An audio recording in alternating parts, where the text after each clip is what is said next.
Previously on our channel, we've talked about the lore of the Dragon Age games, the world of Thedas. Check out that video via the link in the description. This new video will cover the events of the first 3 games, Dragon Age Origins, Dragon Age 2 and Dragon Age Inquisition, so that you can remember all the many story beats before Dragon Age the Veilguard comes out. So sit back and enjoy our summarized coverage of the first 3 games. Tell us which story choices you made when playing and what your plan is for the Veilguard, and consider liking and sharing, it helps immensely. You probably don't need us to tell you that Dragon Age is a franchise in the classic Dungeons & Dragons vein, so you might well be hitting the tabletop before you return to Thedas. To help you with that, we recommend our sponsor Shard Tabletop, a virtual tabletop program for managing everything to do with your Dungeons & Dragons games. For players, it will visualize the tabletop situation, automate your character sheets, do all the long-winded rules checks instantly, and it manages useful data like hit points, areas of effect, and temporary abilities. For Game Masters, it takes the complex task of running the whole experience and makes it seamless and easy. The built-in campaign manager lets you set up the world, maps, encounters, characters, and all the good stuff your players will have to deal with. If you need more stuff, you can either homebrew whatever you want, or quickly hit the marketplace to download loads of useful resources. Shard Tabletop is free, but you can also subscribe from $19.99 a year to get a load of extra professionally made content included for your campaigns, which also adds extra free content from the marketplace. You can run it on any device, it comes with pre-made starter adventures to try, and again, it's free to use. Even better, we've got a special deal for you. Try a 3-month Game Master subscription to Shard Tabletop absolutely free by using our link in the description. The first game puts you in the shoes of a freshly recruited warden, who travels with Duncan to Ostagar to meet King Kylan and Terran Logain Mac and to fight off the Darkspawn threat. Along with 2 other recruits, the warden is tasked with retrieving 3 vials of Darkspawn blood to perform the Ritual of Joining and finding old treaties between various kingdoms and the Grey Wardens. They return without the documents, which are safeguarded by a witch named Flemeth. The ritual goes wrong, and only the player survives, and becomes a full Grey Warden. In the following council, the Warden and Alistair are tasked with lighting a beacon atop the Tower of Ishal that will signal Logain's forces to outflank the Darkspawn horde. However, Logain betrays them, leaving Kylan and Duncan to die on the battlefield, while the tower is overrun by Darkspawn, who strike down Alistair and the player. They both awaken in Flemeth's hut, and after recruiting her daughter Morrigan, they make their way to the nearby town of Lothering, with the plan of using the treaties to raise an army and continue fighting the Darkspawn. In the meantime, Logain had returned to the capital of Ferendel, Denerim, where he accused the Wardens of being responsible for the massacre, outlawed the Order, and declared himself regent, enraging the nobles. The Warden finds Lothering in chaos, as bandits run rampant before the Darkspawn horde arrives. Here the player can meet and recruit 2 more party members, Liliana, a Chantry sister, and a Kunari named Sten. From then on, the party, following Alistair's recommendation, journeys to Redcliffe, Alistair's home, to obtain the assistance of Arch-Aemon Gwen. On the road, he reveals that he actually has a claim to the throne, as he is the bastard son of King Maric. Upon arriving, they find out that the village has suffered from constant attacks from the undead. When the threat has passed, the Warden enters the castle via an underway passage. In the dungeons, they meet Joan, a mage who was brought in to help Aemon's son Connor control and conceal his magical abilities. It is soon revealed that Joan poisoned Aemon and that Connor is responsible for the undead, as in a desperate attempt to cure his father, he became possessed. When the party arrives at the throne room, a battle ensues in which Connor is defeated, and depending on the player's choices, Connor or his mother Isolde may die. With Connor defeated, the party focuses on the task of healing Aemon. Isolde points them to Brother Genitivi, who knows the location of the Urn of Andraste, an artifact of powerful curative abilities. The search for Genitivi brings them to the village of Haven, where he is being kept as a prisoner. After rescuing him, they make their way to the temple, where Genitivi believes the urn is held. There, they fight numerous cultists and drakes that occupy the temple and the mountain's caverns. They also meet Colgrim, the leader of the cult, named the Disciples of Andraste, who worship a high dragon, the reincarnated Andraste. Moving on, the party crosses the mountain top and faces the Gauntlet, a series of trials. Having succeeded in the trials, the urn is finally secured, and Aemon is cured. Aemon pledges his troops to the Warden's cause and proposes to put Alistair on the throne, while the party continues in search of allies. Their next stop is Kinloch Hold, which is under attack by abominations, demons and blood mages. The Templars that are responsible for maintaining order in the Circle of Magi have quarantined the tower and want to purge the mages, but the Warden manages to convince them to let the party try and defeat the demons. After saving some trapped mages, a sloth demon sends the party to the Fade. There, the Warden meets another mage, Niall, who reveals that Senior Enchanter Uldred, an ally of Loghain, is responsible for the chaos, having summoned a demon after he failed to convince the Circle to align with Loghain. After killing the sloth demon and acquiring the Litany of Adralla, a powerful artifact that prevents mind control from blood mages, the party confronts and slays Uldred, who has become an abomination possessed by the Pride demon. With order restored, according to the player's choices and whether First Enchanter Irving is alive, the mages live and pledge to help the Warden fight the Blight, or are put to the sword by the Templars. The party then travels to the Brazilian forest, where one of the Dalish tribes is being attacked by werewolves. Zathrian, the keeper of the clan, promises to help the Warden in exchange for killing the great spirit wolf Witherfang. The party explores the forest, where they find out that the werewolves are intelligent and not just mindless beasts. Eventually, the party reaches the Breslan ruins, the werewolves' lair. Upon exploring the ruins, they come across many undead warriors, giant spiders, and even a dragon, but they ultimately find the Lady of the Forest, another form of Witherfang. She explains that it is Zathrian who is actually responsible for this, as many years ago he cursed a group of humans for attacking his children. The original perpetrators have long since been dead, yet Zathrian didn't lift the curse, so the werewolves are trying to infect as many as possible to force his hand. Witherfang hints that Zathrian may have an ulterior motive in not doing so, as the curse is possibly tied with his very long lifespan. The outcome of this arc depends on the player's choice, who can pick to support either side and in return receive their assistance during the final confrontation. The party continues its journey to Orzammar, where the dwarves face a political crisis, as King Endrin Aducan has died without an heir. The people are divided between two candidates, the cutthroat and progressive Belin Aducan and the honourable but conservative Petal Haramont. Whatever side the player chooses, they are sent into the deep roads to find the Paragon Branca, whose support will greatly benefit each candidate. There, the Warden can recruit another party member, a dwarf named Ogren, who's Branca's husband. They ultimately find Branca and another Paragon, Caridin, who are at odds over the fate of the Anvil of the Void, a device that can create golems. The player can choose to side with Caridin, who wants to destroy it, or Branca, who wishes to use it. Either way, the surviving Paragon will help the Warden's candidate of choice win the crown, and the succession issue is settled. With all the allies now gathered, Arl Aemon calls for a landsmeet, and they travel to Denerim together. While trying to enlist the support of the bands that will vote, the Warden is informed that Queen Anora is being held prisoner by Arl Rendon Howl, Loghain's ally. The Warden infiltrates Howl's estate, helps free an Olesian Warden named Riodan, and confronts the Owl. After slaying Howl, they use the key to free Anora, but their escape is cut short by Sir Calthrian. The Warden and one companion are arrested and taken to Fort Drakon, where they await their execution. In the end, of course, they escape their bonds, either with help from the other party members or on their own, and return to Arl Aemon's estate. After negotiating Anora's support, the Warden heads for the Alienage, where they discover Tevinter mages are operating an elf-slave trafficking ring.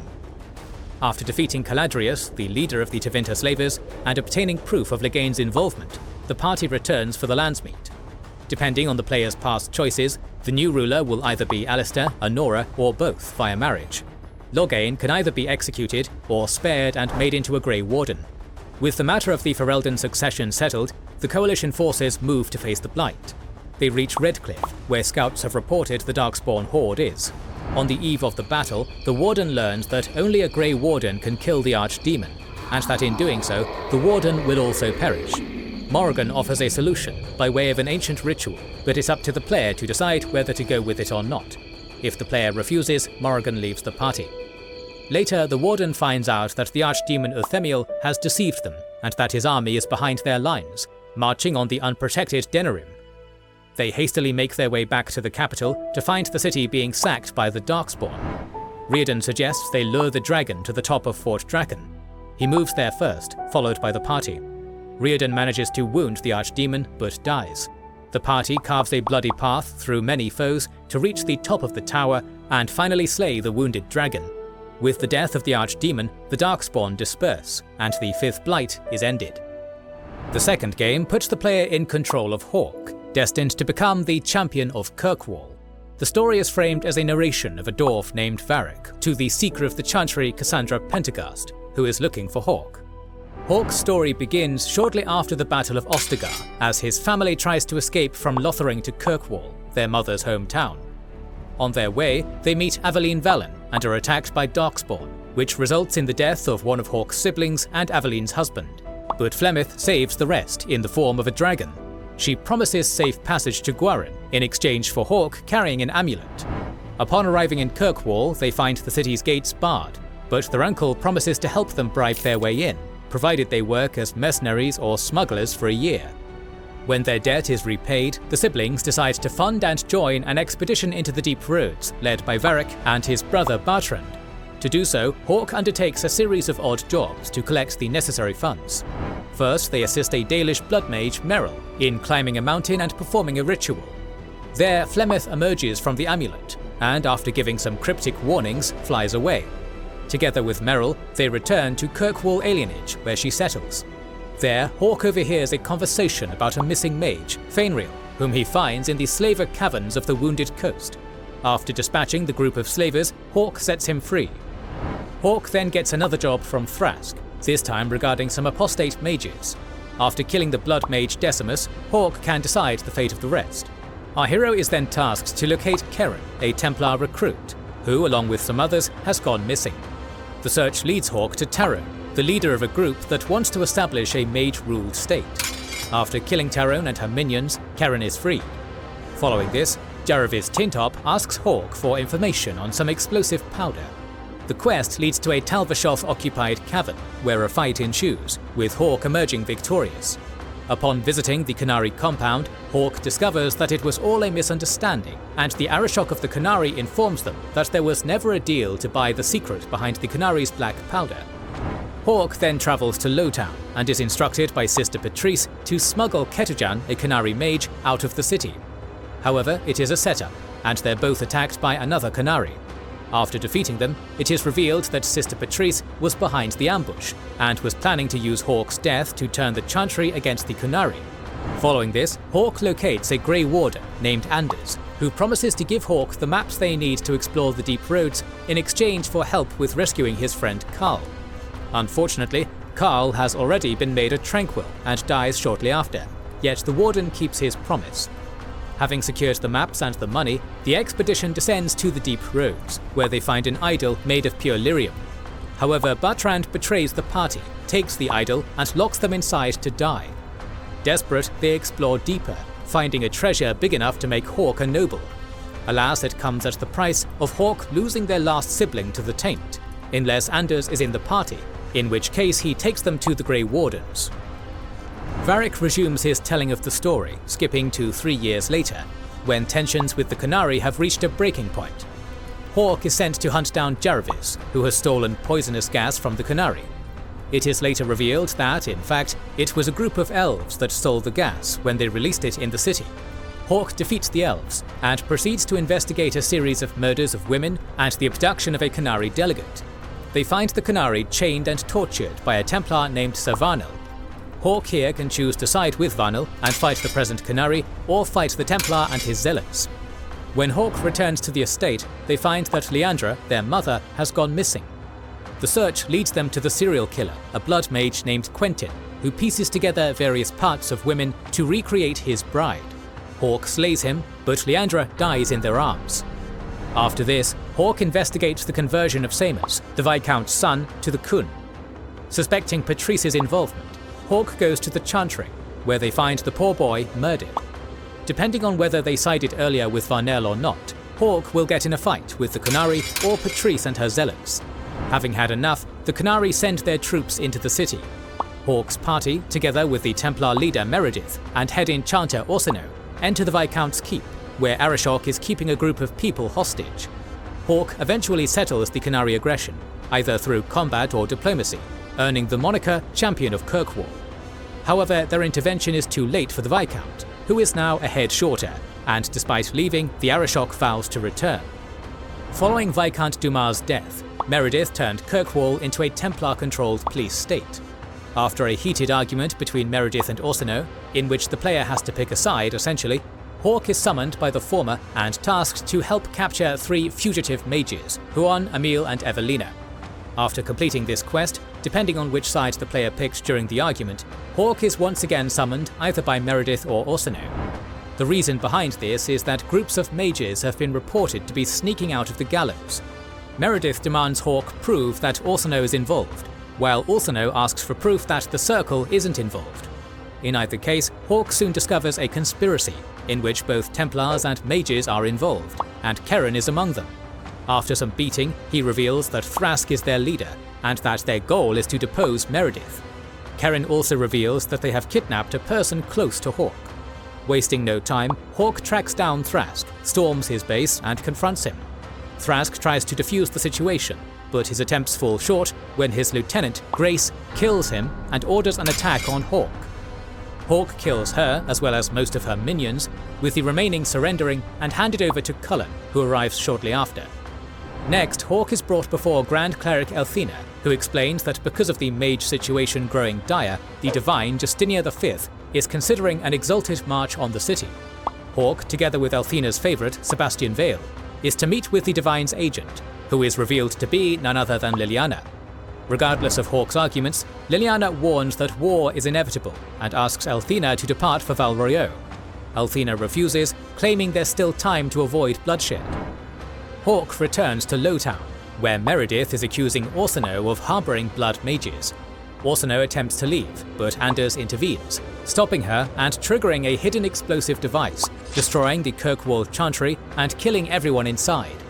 This gives Meredith the pretext she needed to call for the rite of annulment, basically the purge of all mages of the local circle, and forces Hawke to pick a side.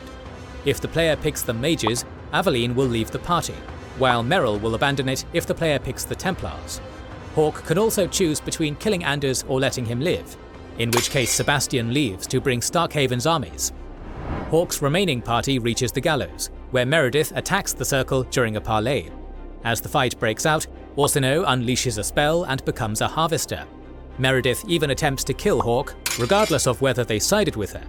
It is revealed that Meredith has been driven mad by the lyrium idol she bought from Bertrand and forged it into her sword.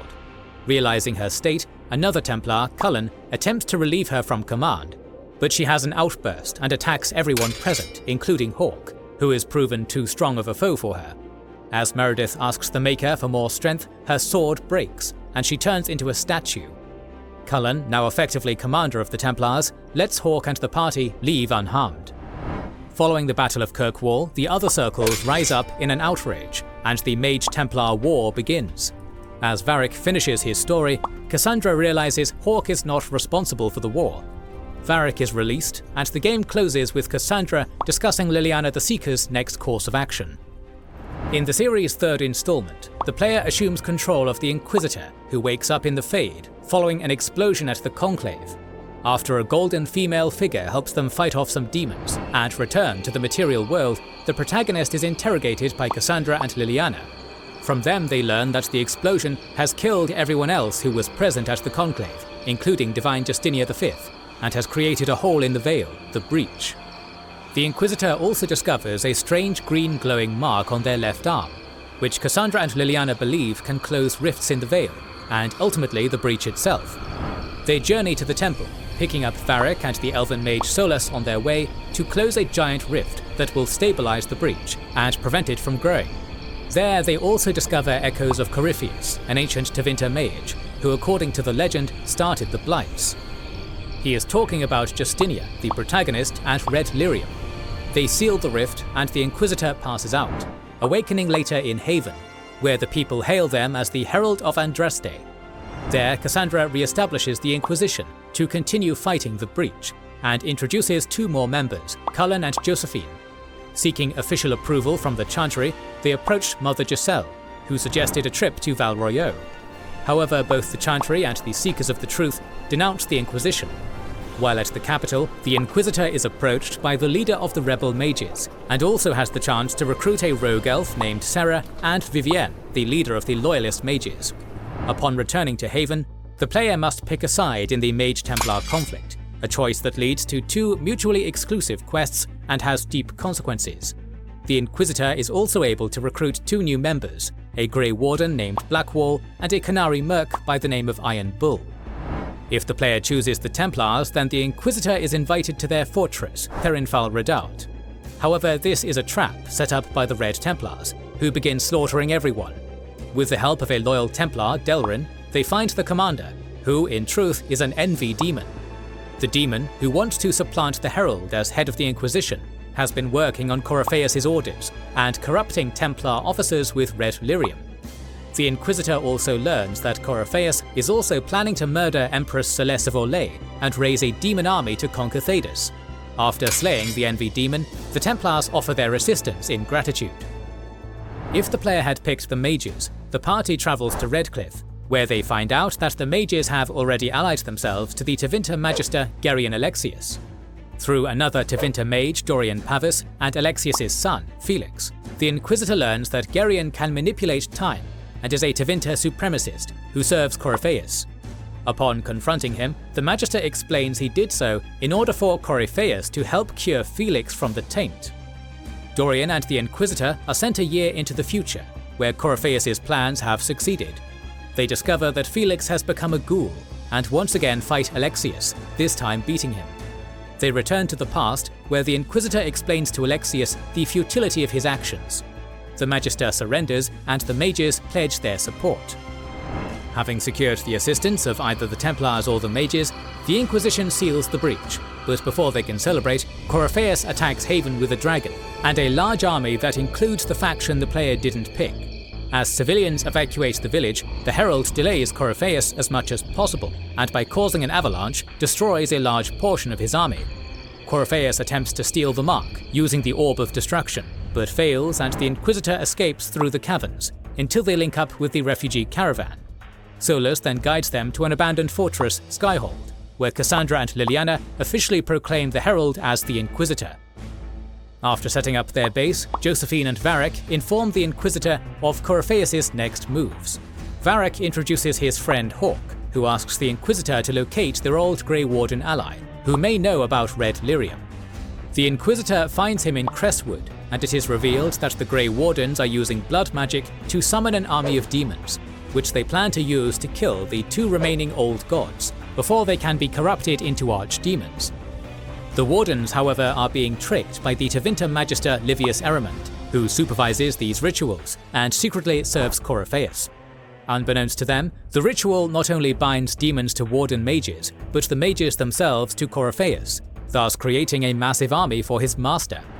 The Inquisitor storms Adamant Fortress, where Erimond and the Warders are hiding, and confronts the Warden commander Clarel, just as she is about to summon the Nightmare Demon. They manage to sway her, but Erimond summons Coryphaeus' dragon, who mortally wounds her and causes her last spell to almost kill the Inquisitor. The party is saved at the last moment by escaping through a rift to the Fade. There, they meet the spirits of Divine Justinia and learn the truth about the events at the Conclave. Coryphaeus infiltrated it with a group of mind-controlled Grey Wardens and planned to sacrifice Justinia to get the Green Mark or the Anchor for himself. By sheer luck, the Inquisitor interrupted the ritual and obtained the Anchor for themselves when they picked up the orb. The magical explosion that followed killed everyone besides Justinia and the Inquisitor, who were thrown into the Fade. There, she sacrificed herself fighting demons so the Inquisitor could have a fighting chance. After escaping the Fade, despite the Nightmare Demon trying to block their way, they slay the remaining demons and arrest Erimond. Back at Skyhold, Josephine suspects that Coryphaeus will try to kill Celeste during the peace talks with Grand Duke Gaspard at Halam Shiral. Unable to send a warning, the Inquisitor travels to the Winter Palace, where they investigate Briella, former spymaster of Celeste, and Morrigan, the Empress's current occult advisor. Upon further search, they discover that it is Floriane, the Duke's sister, who is serving Coryphaeus, and the Duke himself is planning a coup d'etat. The Inquisitor exposes Floriane, and depending on the player's actions, Celeste can survive and keep her throne, or Gaspard is crowned the new emperor. In any case, the Orlesian civil war is ended. The Sovereign pledges to support the Inquisition and sends Morrigan to Skyhold as a liaison. With his plans foiled, Coryphaeus goes to the Arbor Wilds, searching for an alluvium as a way to reach the crossroads and tear down the barriers that separate it from the Fade. Inquisition forces pursue him, and amidst the battle, Morrigan and the Inquisitor find him in a temple of Mythal, where they learn he is after the Well of Sorrows. The temple's defenses seemingly destroy him, but he transfers his essence to one of his generals and proceeds deeper. The party follows suit and manages to defeat the general. Then the player can choose to have either Morrigan or the Inquisitor drink from the well, thus gaining the knowledge on how to defeat Coryphaeus, but binding themselves to Mythal's will. With the well and the alluvium lost, Coryphaeus flies away on his dragon. The Inquisitor and Morrigan discover that Flemeth is a vestigial aspect of Mythal, and therefore whoever drank from the well is bound to her will. Flemeth reveals that Coryphaeus' red lyrium dragon is similar to an archdemon, and ties Coryphaeus to life. Only when slain will Coryphaeus become mortal. She also grants a new power to the one that drank from the well. Morrigan is able to shapeshift into a dragon, while the Inquisitor is able to summon one. In a last-ditch effort, Coryphaeus returns to the Temple of Sacred Ashes, and using the Orb of Distraction, reopens the breach. As soon as the Inquisitor's party arrives, he lifts the ruins in the air, cutting them off from reinforcements, and sends his dragon against them. The Inquisition uses their own dragon, and the two beasts clash, with the red lyrium dragon prevailing, but as it is severely injured, it is finished off by the Inquisitor. Using the anchor, the Inquisitor seals the breach, and opens a rift inside the now mortal Coryphaeus' body, destroying his physical form, and banishing his essence to the Fade. In the aftermath of the battle, Solus finds the orb damaged beyond repair, and, disappointed he couldn't save it, leaves the Inquisition. Sometime later, we see him meeting Flemeth, who reveals to the audience his true identity, the Dread Wolf. She also chastises him for giving his orb away to Coryphaeus, with Solus explaining he was too weak to use it. 2 years later, Divine Victoria calls for an exalted council to decide the fate of the Inquisition. There, the body of a dead Canary found by Liliana sets the Inquisitor on a quest where they discover a Canary plot to assassinate most of the southern leaders, in preparation for a Canary takeover. Upon confronting their leader, Vidasala, the Inquisitor discovers that Solus had been meddling with her plans, and together they chase her, with the elf turning Vidasala to stone. Solus then reveals his true identity to the Inquisitor as well, and his plan to restore the old elven world by destroying the Veil. Before leaving, he severs the Inquisitor's left arm, as over the years, the anchor had become unstable and threatened to kill them. When the Inquisitor returns to the Council, they announce that the Inquisition will serve as Divine Victoria's guard, whether legally or not, and will continue fighting to stop the Dread Wolf and his plans. This has been the story of the Dragon Age games so far. Due to time restraints, we did not go into very much detail or cover side quests that were irrelevant to the main plot. But we hope that this summary of the main storyline is enough to jog your memory before you pick up BioWare's next installment or acquaint you with the world of Thedas if you are a newcomer. We will talk about Dragon Age and other fantasy and sci-fi universes more in the future, so make sure you are subscribed and have pressed the bell button. Please consider liking, commenting and sharing, it helps immensely. Our videos would be impossible without our kind patrons and YouTube channel members, whose ranks you can join via the links in the description to know our schedule, get early access to our videos, access our Discord, and much more. This is the Wizards and Warriors channel, and we will catch you on the next one.